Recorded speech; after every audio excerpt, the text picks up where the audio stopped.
combien de temps que vous êtes à l'église, Piolo? 1 an et demi. 1 an et demi. Comment vous êtes arrivé au centre d'accueil? Je suis arrivé endetté et vicié dans les jeux d'argent. Je suis arrivé comme ça au centre d'accueil. Vous aviez des dettes. J'avais pas mal de dettes, oui. Vous avez créé vous-même des dettes. Vous avez fait des dettes. Moi-même et aussi en souscrivant un prêt pour un proche. Ça a aggravé la situation. Et comme j'étais déjà vicié dans les jeux, Quel type de jeu? toutes sortes de paris sur les compétitions sportives, sur des sites en ligne comme Bwin, je pariais sur les matchs de foot, de tennis, de basketball. Et en parallèle, je jouais à des jeux en ligne comme poker, roulette européenne. Même en étant endetté, vous continuez à jouer. Oui. Le vice était plus fort. Je ne me rendais pas compte que j'étais vicié. Chaque matin, je me levais, je me connectais, je faisais mes paris, je plaçais mes mises. Le soir, je regardais combien je gagnais et je repariais derrière. Mais en participant régulièrement aux chaînes de délivrance, je me suis délivré de ce vice-là. Vous avez commencé à participer des chaînes du vendredi. Oui. Quelles sont les chaînes que vous avez suivies? Celle du lundi, mercredi, et vendredi et dimanche aussi. Et dimanche. J'ai fait la campagne d'Israël, oui. Du temple de Salomon. J'étais délivré de mon vice, mais j'étais toujours endetté. Je ne voyais pas ce que je gagnais en fait, parce que j'avais accumulé tellement de dettes que ça me poursuivait. Et j'ai fait ce défi avec Dieu soit de changer de travail, soit d'améliorer ma situation dans mon travail. Et donc j'ai décidé de tout sacrifier, mais je n'avais pas grand-chose à sacrifier matériellement. Donc j'ai commencé à faire des sacrifices spirituels, à me donner davantage, à déjà être fidèle. J'ai commencé à jeûner tous les jours pour améliorer ma situation financière, tous les jours pour obtenir ma victoire dans l'emploi que j'occupe actuellement depuis 9 ans. Parce que ma situation ne bougeait plus depuis 3-4 ans.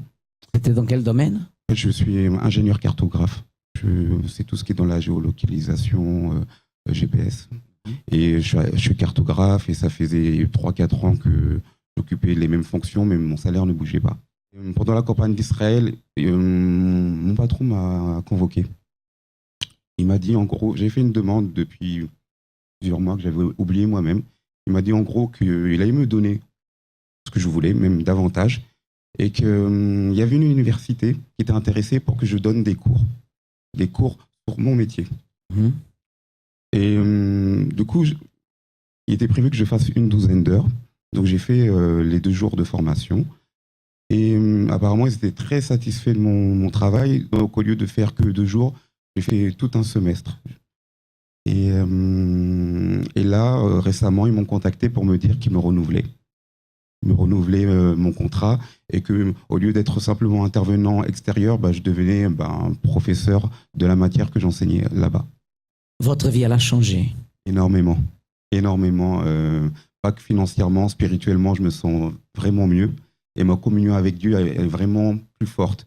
Aujourd'hui, vous considérez que ça vaut la peine de faire les chaînes, de participer dans les campagnes de foi et d'accepter ce qui est dit? Vraiment toujours mettre Dieu avant tout. Vous vous considérez un homme transformé? Transformé, vraiment, depuis que je mets Dieu en priorité, vraiment je suis transformé. En tout cas, faites ce pari-là, vraiment, n'hésitez pas à sacrifier parce que Dieu y répond toujours. Qui a fait ça dans votre vie? Seigneur Jésus. Que Dieu vous bénisse, au nom de Jésus. Félicitations, merci. Il y avait l'amour qui existait, qui rôdait notre famille. C'est-à-dire que tous les ans, je perdais un proche, un frère ou une sœur, ou un neveu de la famille. Tous les ans. Et j'avais la peur au ventre et je me disais, ça peut être mon tour. Quand j'ai déménagé à Villejuif, je disais à ma femme que vraiment j'ai envie de servir Dieu, de chercher une église, parce que là où je priais, c'est trop loin maintenant, à Saint-Denis. Il faut que je trouve un endroit pour prier. Et ma femme m'a dit, non, il y a une église juste à côté de chez nous, ici à Villejuif, va regarder. Et là, je suis allé voir, j'ai vu les centres d'accueil, je suis rentré dedans. Et vraiment, j'étais content. Je suis rentré le soir à la maison, j'ai dit à ma femme, mais l'église a duré moins de 2 heures, mais c'était objectif. Je suis content, il faut que je reste là. Par rapport à ma vie professionnelle, je n'avais pas de papiers. C'est vrai que je travaillais un petit peu, mais exploité, comme vous savez, si on n'a pas de documents, on vous fait travailler, mais c'est comme un esclave. Et le plus grand problème est que j'étais déjà à l'église, que je prenais les enveloppes de vœux, je n'accomplissais pas. Je n'étais pas fidèle à la dîme ni à l'offrande. J'étais comme un téléspectateur en fait. Donc je ne participais à rien. Je voyais les années passer, les mois passer, je me disais, mais pourquoi pas les autres? Pourquoi les autres et pas moi? Les autres témoignent. Mais est-ce que Dieu il est injuste? Non. Donc j'ai pris cette décision d'être fidèle à Dieu, d'aller dîmes, d'aller offrandes. J'ai participé dans les campagnes d'Israël. La campagne d'Israël, c'est une opportunité que Dieu nous donne pour changer les situations. Parce que il n'y a pas de victoire sans sacrifice. Ma femme est priée ailleurs. Aujourd'hui, je peux dire que la famille est réunie. Nous sommes à l'église, ma femme et les enfants. Même au pays, je vous disais tout à l'heure que par rapport aux situations qui s'est passées dans la famille, tout va bien. Et ma vie professionnelle, j'ai eu les papiers, j'ai eu une formation. Et au mois de décembre, quand on a fait la campagne de Miraille de Jéricho, donc la première semaine, quand j'ai pris l'enveloppe, j'ai rencontré un ami. Au bout de 2 jours, la personne me rappelle et il me dit, je te donne telle adresse, allez-y avec tel document. Il y a quelqu'un qui va te recevoir demain, à 10 h. Je suis allé et la personne m'attendait. Après, il m'a dit, je pense que la personne qui vous a envoyé ne peut pas m'envoyer la mauvaise personne. Tout de suite, il m'a fait signer un CDI, alors que je manquais même des papiers à fournir. C'est là que j'ai compris que je n'étais pas seul, Dieu était avec moi. Comme je disais au début, il n'y a pas de victoire sans sacrifice. Avant d'arriver au centre d'accueil, ma vie était sans aucun sens. J'avais grandi très malheureuse, j'avais grandi triste, j'avais grandi avec toujours des problèmes qui me suivaient partout, soit dans ma vie spirituelle, sentimentale, familiale, financière, professionnelle. J'arrivais pas à m'en sortir. J'avais un idéal, mais je n'y arrivais pas. J'ai été maltraitée psychologiquement. J'ai été séparée de mes parents. Je n'étais pas aimée. J'ai été abandonnée. Donc j'étais tout le temps sous pression. Donc je n'ai pas réussi à être heureuse ni dans l'enfance, ni dans l'adolescence. Et ça m'a poursuivie dans mon jeune âge adulte. Donc j'ai fait des mauvais choix au niveau sentimental. Je voulais être heureuse, mais mon esprit n'était pas clair. Donc j'ai fait des mauvais choix, ce qui m'a conduit à enchaîner des déceptions, des échecs et à entretenir et à nourrir cette tristesse. Dans ma famille, ça a toujours été la division. On n'a pas eu une famille unie, on n'a pas été dans un cocon familial sain, dans un foyer comme il fallait pour grandir avec l'amour qu'il nous fallait. Donc j'ai grandi comme ça, je suis devenue jeune femme comme ça, adulte comme ça. Et ça impactait un peu sur tous les domaines de ma vie, ça me poussait à faire des choix peut-être d'une manière émotionnelle qui n'était pas adaptée pour moi. Donc très jeune, c'est vrai que j'ai été tellement malheureuse et incomprise que j'avais envie vraiment de mourir. Je me disais il valait mieux mourir que de continuer comme ça puisque personne ne m'entend, personne ne me comprend et personne ne cherche à me comprendre. J'ai connu le centre d'accueil à un moment vraiment de ma vie où j'étais vraiment désespérée. J'étais vraiment dans un trou seule. Je fréquentais une autre église, j'avais arrêté d'y aller, mais pourtant je voulais rester tout près de Dieu, je voulais connaître Dieu, je voulais le servir, je voulais être tout le temps dans sa présence, mais j'avais décidé de rester seule. Parce qu'en fait j'étais en pleine séparation, en pleine procédure d'un divorce très difficile, une rupture par rapport à mon ancien mariage qui vraiment ça n'allait pas, donc c'était très difficile. Je suis arrivée comme ça au centre d'accueil. Une amie m'a parlé d'une église qu'elle a connue en région parisienne. Elle m'a dit, viens, ça vient d'ouvrir ici en Guadeloupe. Et donc, elle m'a dit, je te donnerai l'adresse et puis tu iras voir. Donc là, à partir de ce moment, j'ai commencé déjà à faire des propos. à venir les jours qui étaient recommandés. Je frôlais un peu la dépression. Je n'étais pas dépressive, mais si je ne m'accrochais pas à Dieu, ça n'aurait été pas possible pour moi. Donc j'ai commencé à faire les chaînes de prière, à faire les chaînes du lundi, mardi, surtout mercredi pour chercher la présence de Dieu, le jeudi pour la famille, le vendredi pour la délivrance. J'ai commencé à venir le dimanche aussi, à suivre régulièrement les propos de prière. Et donc, après, il y avait des propos de foi. Donc, j'ai commencé à faire les propos de foi. Tout de suite, après, quand je suis arrivée, 1 mois et demi ou 2 mois après, j'ai entendu parler de la campagne d'Israël. Je ne savais pas vraiment ce que c'était, je n'avais pas vraiment compris, mais je me suis dit, je vais y aller. Je vais sacrifier, je vais faire ce que le pasteur dit, parce que je veux que ma vie change. Et j'ai mis toutes mes forces. J'avais beaucoup de problèmes financiers à ce moment. Je vivais avec un découvert de 2000 € constamment que la banque m'accordait. Et donc, j'ai décidé de faire la campagne d'Israël. La campagne d'Israël, pour moi, c'est vraiment la solution pour changer les choses que je n'arrive pas à changer moi-même. Pour moi, quand il y a un nœud dans ma vie que je n'arrive pas à résoudre, la campagne d'Israël, c'est la solution. Quand une situation dure, vraiment un problème dur dans ma vie que je n'arrive pas, je n'ai plus de solution moi-même, j'ai épuisé toutes mes forces. La campagne d'Israël, c'est mon appui vraiment que j'utilise pour que Dieu puisse me faire avancer. Et à chaque fois, ça marche. Ça marche à chaque fois. Alors aujourd'hui, à travers la campagne d'Israël, à travers tous les propos et ma persévérance dans la foi, Dieu a changé vraiment tout ce qui avait à changer en moi. À l'intérieur de moi-même, je ne suis plus tourmentée, je suis tranquille, j'ai la paix. Je ne pense plus à abandonner. J'ai la force de Dieu en moi et j'ai la présence de Dieu en moi. Donc, à travers tout ce que j'ai pu faire, sacrifier, Dieu a changé ma vision, ma pensée, ma manière d'être. Il m'a donné vraiment, il m'a permis d'utiliser ma foi comme je ne savais pas utiliser avant. Maintenant, je suis en train d'apprendre à grandir encore plus et ma vie change d'une manière constante. Maintenant, je suis arrivée, j'étais divorcée, maintenant je suis mariée, je suis bien mariée. Je suis mariée avec un homme qui sert Dieu et qui a les mêmes valeurs spirituelles que moi. Et c'était ça le plus important pour moi. Dans ma vie professionnelle, j'ai une vision qui est différente. Je ne suis plus stagnée pour dire que je vais être simplement une simple salariée, que je vais attendre tout le temps de quelqu'un. Je cherche toujours à aller plus loin. Donc, je travaille déjà à mon compte.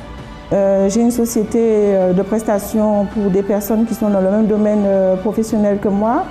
Et je suis en train encore de développer une entreprise qui n'a rien à voir avec ma formation.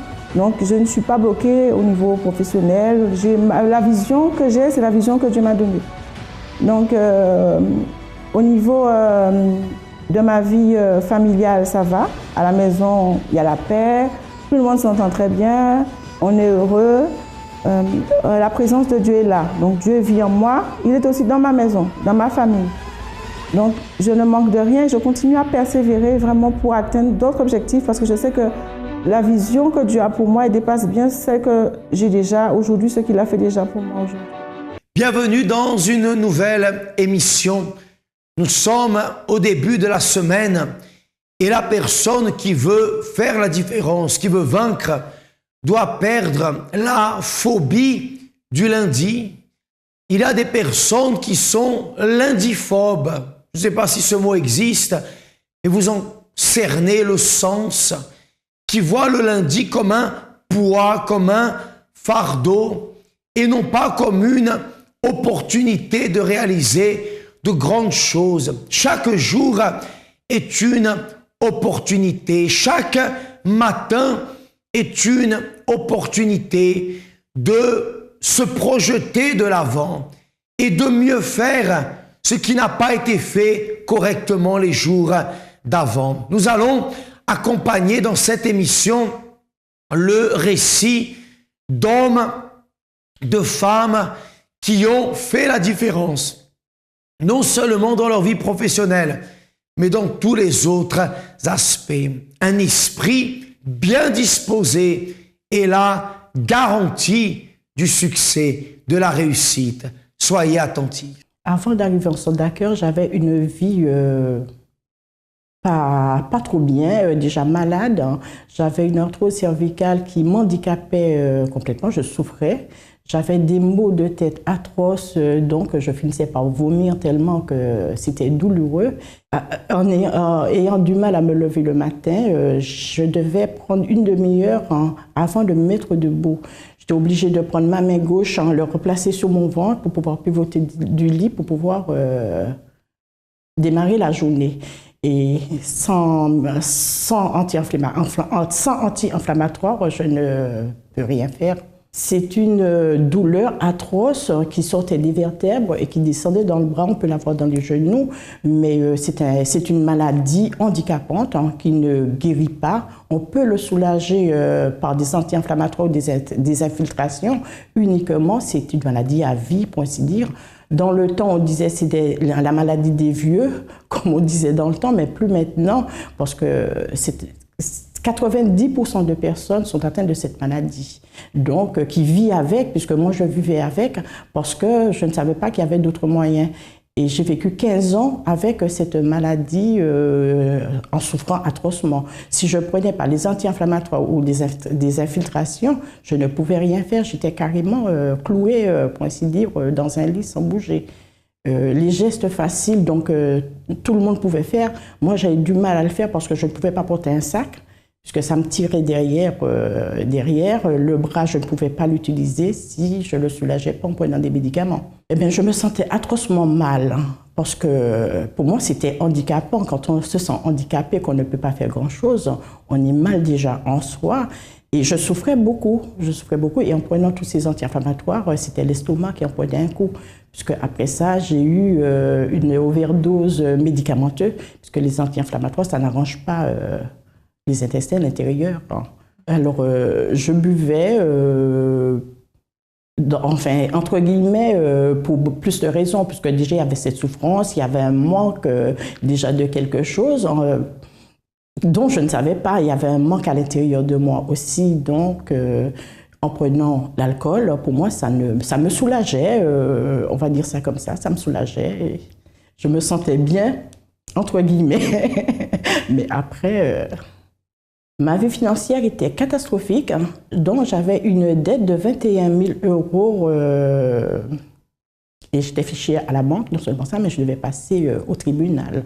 J'ai contracté, c'était le crédit Volving, je ne sais pas si je dis bien le nom, Volving. Donc, à force, on pioche dedans, on pioche, on prend, finalement, puis arrivé à un certain moment, quand ça dépasse de tout. C'est plus fort que nous et on ne peut rien faire. On se retrouve dans un engrenage, donc on ne peut plus s'en sortir après. Le moment le plus dur pour moi, c'était au moment que je buvais. Et parce que quand je me suis réveillée un dimanche matin, que ma fille me dit « Maman, ça sent l'alcool ». Et quelqu'un qui boit ne reconnaît jamais qu'il boit en disant « Non, c'est pas vrai ». Alors quand la gamine de 6 ans m'a dit « Maman, ça sent l'alcool à 6 h du matin », je lui ai dit « Non, c'est pas possible, c'est un bonbon que j'ai mangé, tout ça, puis après c'est parti ». Voilà comment ma vie était, avant d'arriver au centre d'accueil, ma vie était catastrophique. Bien, vous êtes peut-être à l'image de Josette dans le moment le plus difficile de votre vie. Le moment le plus dur de son existence n'a pas été à cause de la maladie, ni du vice, ni la dette. Mais le moment le plus critique où elle a senti le ciel lui tomber sur la tête, c'est lorsque sa fille a appris son addiction à l'alcool. Et vous êtes peut-être en train de vivre le moment le plus difficile de votre vie.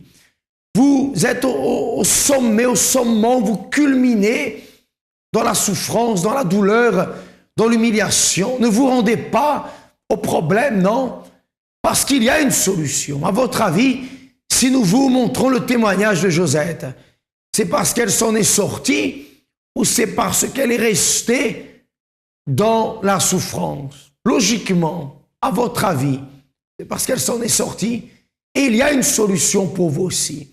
Alors, nous allons continuer à accompagner le récit de Josette. Mais j'aimerais vous laisser le numéro de téléphone. Vous pouvez nous joindre au 01 53 35 85 12. Et si vous avez besoin de parler ou d'avoir un conseil, alors contactez-nous. Dès à présent, quelqu'un attend votre appel. Bien, continuons le récit de Josette.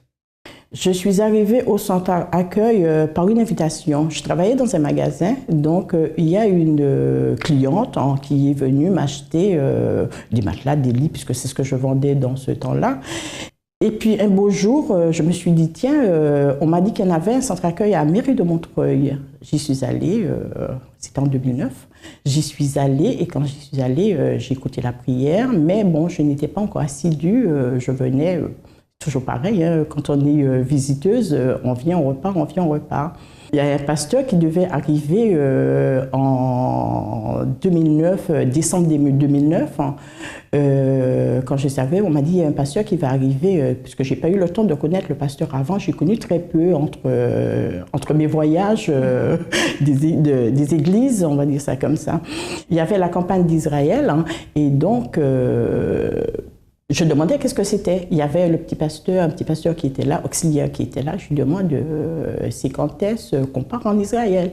Il me dit on ne part pas en Israël, c'est déjà fait.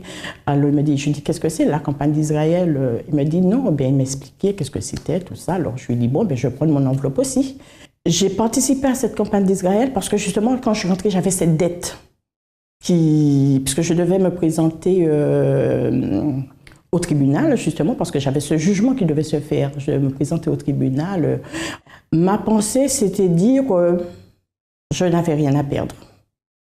Je dis, bon, puisque en entendant parler les personnes qui l'ont déjà fait, qui étaient déjà là, qui ont dit j'ai ceci, je lui dis, eh bien oui, pourquoi pas, je n'ai rien à perdre, je vais me lancer aussi. Et si de là, je me suis lancée, je l'ai fait. Et tout en recevant les lettres des huissiers et tout ça. Et puis j'ai dit, Seigneur, mais c'est ce que je te présente. Je te présente justement cette dette, hein, justement, qui me suit. Et c'est de là que 2 semaines après, je devais me présenter au tribunal. Hein, et il y avait un couple qui était là, qui me demandait, vous n'avez pas d'avocat? Je lui dis non, je n'ai pas d'avocat. Le seul que j'ai fait, il est là. Et il m'a dit, ah bon? Et quand je suis arrivée devant le juge, elle me dit, oui madame, comment ça se fait? Vous avez pu contacter une dette de 21 000 €. Alors je lui ai dit oui, parce que j'en avais besoin et c'est comme ça. Et puis, ben, regardez, il a demandé à l'autre adversaire.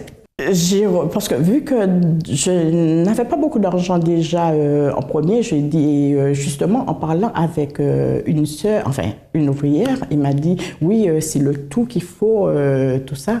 Et mon tout, c'était mon tout. Alors j'ai déposé. J'ai senti quand même quelque chose. J'ai dit Seigneur, c'est toi, tu vas le faire. Tu vas le faire parce que tu me connais, tu sais, c'est tout ce qui me reste, c'est tout ce que j'ai. Alors, j'ai déposé et quand je l'ai déposé, j'ai senti quand même ce soulagement parce que je me suis dit, il va agir Dieu. Parce qu'il est grand, il est puissant et il nous a dit toujours de le mettre à l'épreuve. N'oubliez pas de préparer votre verre d'eau. J'ai déjà préparé le mien ici pour vous le rappeler, car d'ici à la fin de l'émission, nous réaliserons une prière en votre faveur. Je vous disais tout à l'heure, vous êtes peut-être dans le moment le plus difficile de votre vie. Vous savez qu'il y a des personnes qui, sous la pression, cèdent. Elles cèdent véritablement dans la dépression, même au point de se suicider, disparaissent, enfin, ne veulent plus rien savoir. D'autres, sous la pression, voient la pression comme un défi et relèvent ce défi. Et vous devez aujourd'hui relever ce défi parce que l'Esprit de Dieu a cette force, cette puissance, cette capacité de vous accompagner, de vous illuminer, de vous diriger, de vous orienter. D'ici à quelques instants, nous prierons pour que vous ayez cette force. Josette s'en est sortie. Vous allez voir maintenant quelle est sa vie aujourd'hui. Et juste après le témoignage de Josette, je viendrai faire la prière avec vous. Soyez attentifs. Au travers des campagnes d'Israël, eh bien, je dirais que ma vie avance. J'ai une vie vraiment heureuse. J'ai la joie, j'ai la paix, je vis bien. Alors les dettes étaient effacées, je n'ai plus de dettes, je n'ai plus de crédit, je ne suis plus fichée à la banque, je n'ai pas des sommes énormes, mais ma vie avance spirituellement. J'ai une vie comblée, puisque je me suis accrochée à Dieu, je me suis donnée à 100% à lui. J'ai laissé toutes les choses que j'avais derrière, j'ai laissé derrière pour me donner qu'à lui, à lui seul. Et ma vie, je suis comblée. J'ai abandonné l'alcool complètement, même pas une goutte. La santé, superbe, franchement, j'ai la santé d'une jeune fille, on va dire de 26 ans. Et ma fille qui ne connaissait pas Dieu, enfin connaît Dieu religieusement, on va dire, maintenant ça va, elle commence à me poser des questions, à parler de Dieu avec elle, et pour moi c'est la plus grande joie. Le centre d'accueil pour moi c'est ma maison. C'est ma maison parce que j'ai reçu, je reçois, et j'en recevrai encore parce que le centre d'accueil me montre la façon justement de déterminer les choses, la façon d'avancer, la façon de voir les choses. Venez au centre d'accueil rencontrer Dieu parce qu'il est là. Bien, devant tous ces témoignages, tous ces récits, vous comprenez que vous n'êtes pas un cas perdu. Peut-être que vous allez même dire, je pensais que j'étais dans la pire des situations, mais je me rends compte que d'autres ont vécu des problèmes pires que les miens. Voyez, le danger de s'isoler, le danger de penser que nous sommes un cas à part. Et même si vous étiez un cas à part, vous seriez un cas pour Dieu. Bien, j'ai mon verre d'eau. Prions ensemble. Oh Dieu, je veux te demander maintenant de venir illuminer la pensée de cet homme, de cette femme, qui est peut-être assombrie par tous les échecs qu'elle a subis, toutes les paroles négatives qu'elle a déjà entendues, toutes les paroles moqueuses auxquelles elle fait face, lui disant qu'elle n'est bonne à rien, qu'elle n'a rien fait de sa vie, qu'elle n'a jamais rien réussi. Seigneur, qu'en buvant de cette eau, sa pensée soit lavée, que sa pensée soit totalement débarrassée de tous ses complexes, de toutes ses faiblesses, de tout ce qui lui a porté préjudice, et que se révèle en elle l'esprit de force, l'esprit de lumière, l'esprit de la vie. Qu'en buvant de cette eau, mon Père, elle soit une nouvelle personne, une vision différente, un esprit différent, prêt à affronter tous les défis, tous les problèmes, et à les vaincre et à les surpasser, mon Dieu. C'est ce que je détermine au nom du Seigneur Jésus-Christ. Amen. Amen. Quelque chose qui est important lorsque vous voulez réussir. Chaque jour, vous devez mettre votre pensée à jour. Faites une mise à jour de vos idées. Faites une mise à jour de vos pensées. Réactualisez-vous. Enlevez tous les virus. Les je ne peux pas, les tu n'es pas capable, les tu es bon à rien. Vous devez les mettre dans la corbeille et installer un nouveau fichier, un fichier positif. Le je peux, je vais réussir. Dieu est avec moi. Je suis intelligent, je suis capable. Vous avez eu des échecs, mais vos victoires, certainement, ont été plus nombreuses que vos échecs. Chaque lundi, participez au congrès financier, au centre d'accueil le plus proche de chez vous, et apprenez à être un vainqueur. Notez le numéro de téléphone qui s'affiche sur votre écran. Appelez-nous et recevez une orientation et une parole de force. À bientôt.